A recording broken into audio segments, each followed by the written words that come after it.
Automated Podcast.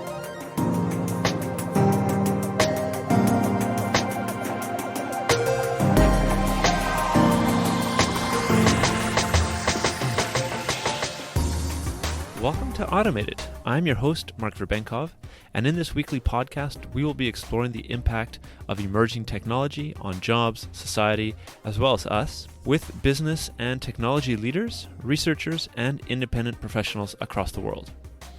Okay, so Happy New Year, everybody. Hope that you all had a nice Christmas break and got some quality family time in, and are, of course, looking forward to hearing about automation and the future of technology in 2022. So personally, my holiday break lasted a little bit longer than expected. This was mostly due to having several friendly but very intense discussions with my family and some close friends on COVID, vaccines, and many of the worries on kind of both sides of the argument. Though, of course, this is not relevant at all for the topic of the podcast. One interesting discussion around the technologies used against or for citizens, depending on which side of the argument you take, during the last 2 years did come up, and I think I'll have a future podcast focus on this directly. But for today's episode, I think a quick review of some of the more important trends or even kind of newsworthy events from the previous year as it relates to automation and its impact on all of us is really the best way to kick off this year.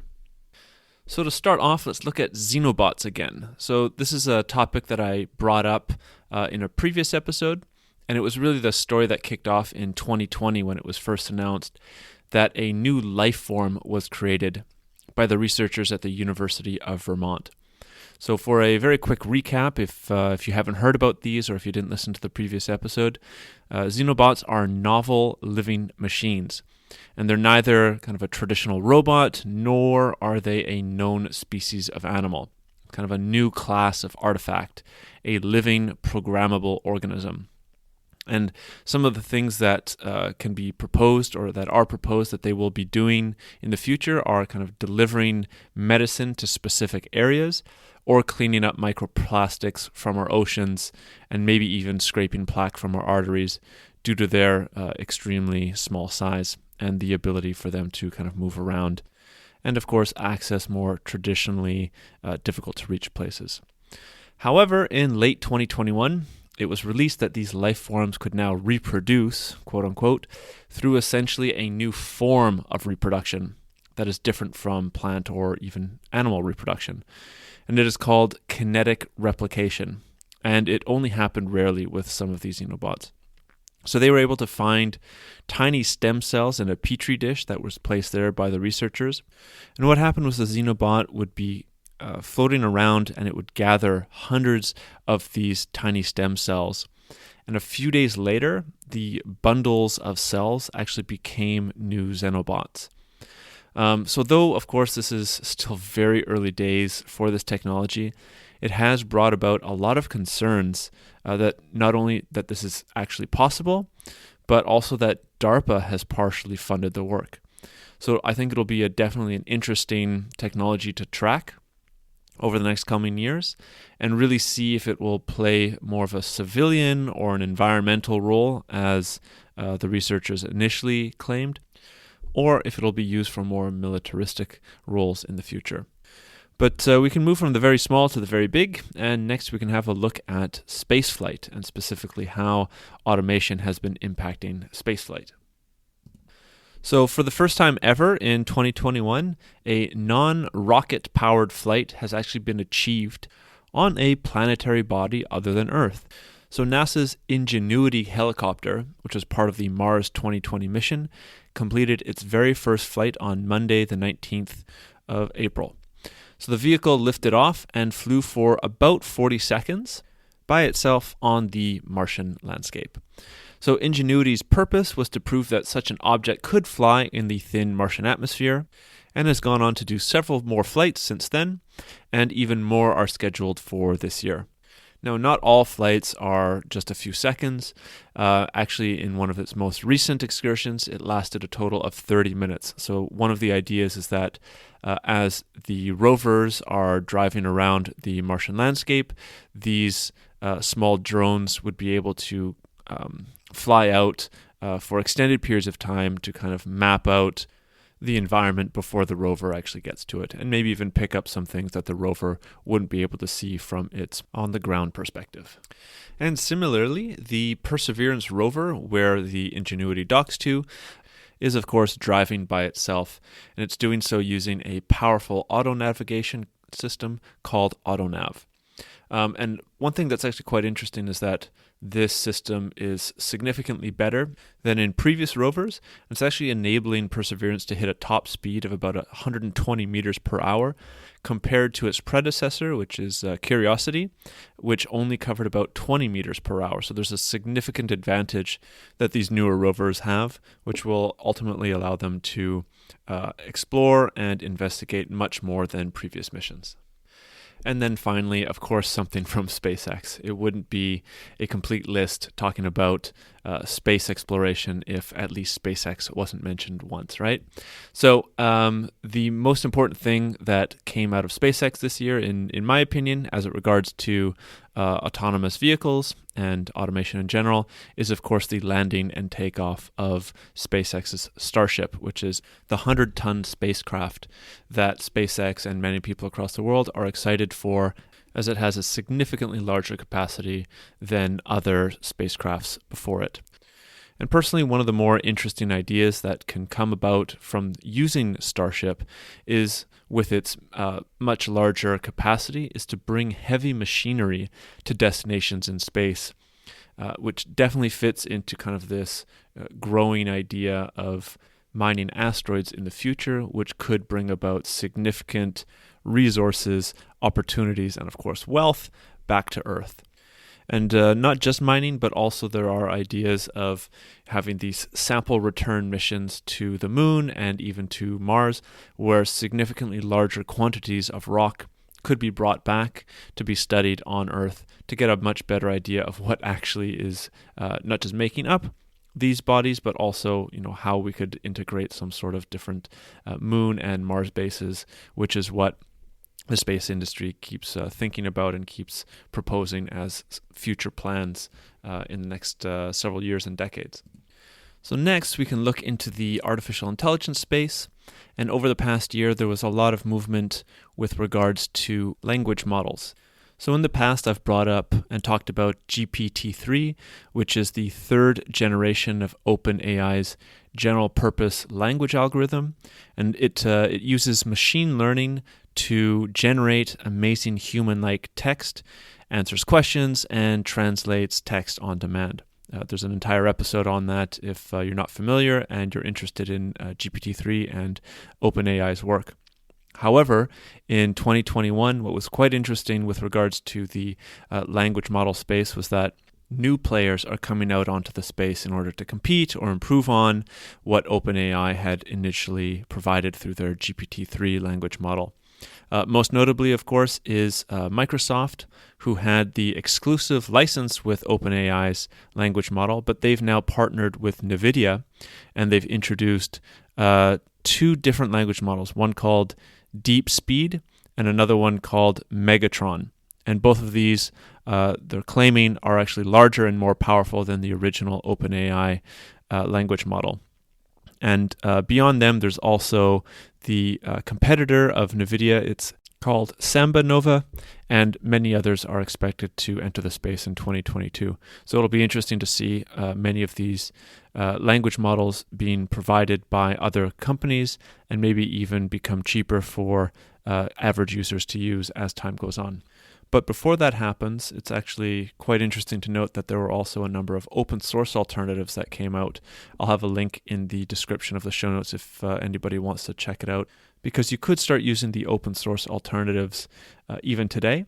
However, I don't think that there would be as many services connected to it as the paid alternatives would actually provide. But we can now move on from artificial intelligence to both the metaverse and something specifically within robotics.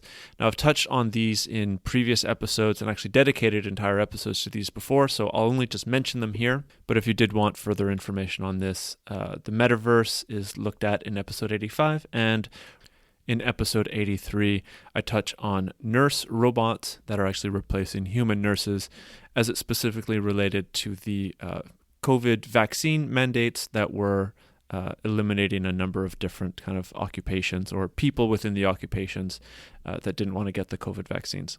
So those were two other kind of large trends that happened this year. As it relates to the metaverse, of course, Facebook changed its name to Meta, and it was really promoting the idea of the metaverse being kind of the next online medium through which society will be communicating in the several years or 1 to 2 decades to come. And this specifically touches on the ability for many people to work remotely.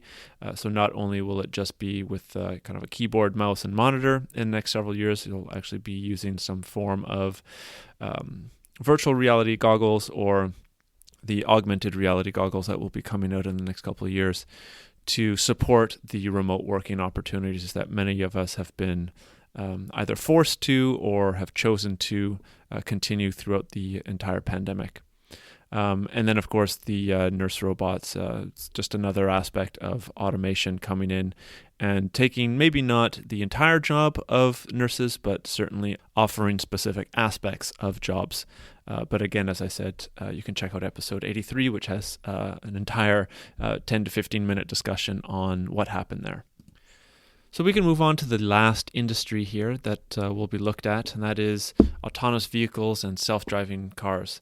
And most notably, of course, to start off with, we have Tesla's full self-driving capacity that has continually been updated throughout the past year, though it is still not at a full level 5 autonomous vehicle capability.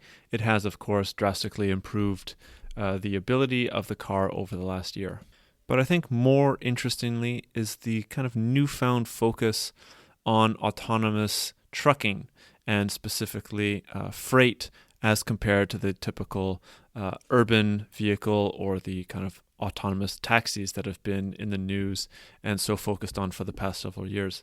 So in very late 2021, there are two leaders in the autonomous trucking industry, and that is Aurora and TU Simple. And they've actually generated significant amount of interest because the argument was made that it actually might make more sense to automate trucking than typical urban vehicles because it can be done faster as the routes are much less complex than what you would find in the center of a city.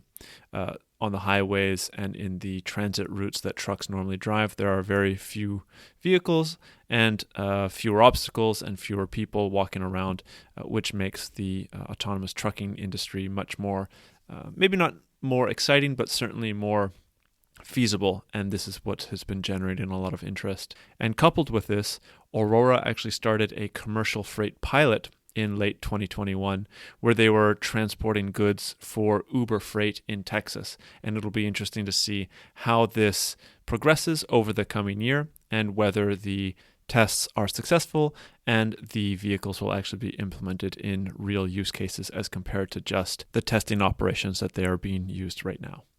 So with that, that ends the tech highlight list of 2021 as it relates to automation technologies and the different kind of sectors that were looked at. I think that 2022 will be, of course, another very interesting year as we can expect several of these technologies to move forward and have significant impacts in both of our lives, jobs, and society as a whole. I also have a number of very interesting guests that I'm excited to discuss with and share the conversations over the next several months. And might even have a significant change in the podcast in the next couple months. But we'll see what exactly happens with that, and I'll definitely discuss that in the podcast as time moves on. But that's it for this episode. So I hope that you agree with most of the highlights that I brought to this episode. And if you think that I missed something, or if you disagree with one of the points that was brought up, please let me know. I'm always curious to hear what you guys are thinking as it relates to both the technologies, but of course the podcast as a whole as well. So thanks for listening, and until next week, where I'll be looking at some of the more problematic technologies that have come out in 2021, specifically as a result of the pandemic and some of the more stringent regulations that have come out in the different countries across the world. Well, that's it for this week's episode. Thanks for listening. If you like what you hear and you want to support the podcast and the conversations here, the best way to do this is to go onto Apple Podcasts and leave a review, as it helps the algorithm to reach out to new listeners and brings the show to them. Also, feel free to check out the website, automatedpodcast.org, where you can find the show notes for each episode, written articles on the themes of the podcast, and a library of resources on the topic of emerging tech and automation. Also, if you want to reach out and leave any feedback or you have any questions about the podcast or any of the conversations, there are general contact links such as email, LinkedIn, Twitter, etc. for you there on the website. And finally, for those of you that want more than just an audio conversation, the video recordings are now going to be up on YouTube for the newer conversations, so feel free to check out the videos by searching for Automated Podcast on YouTube, where of course you can like and subscribe if you prefer to support the podcast that way.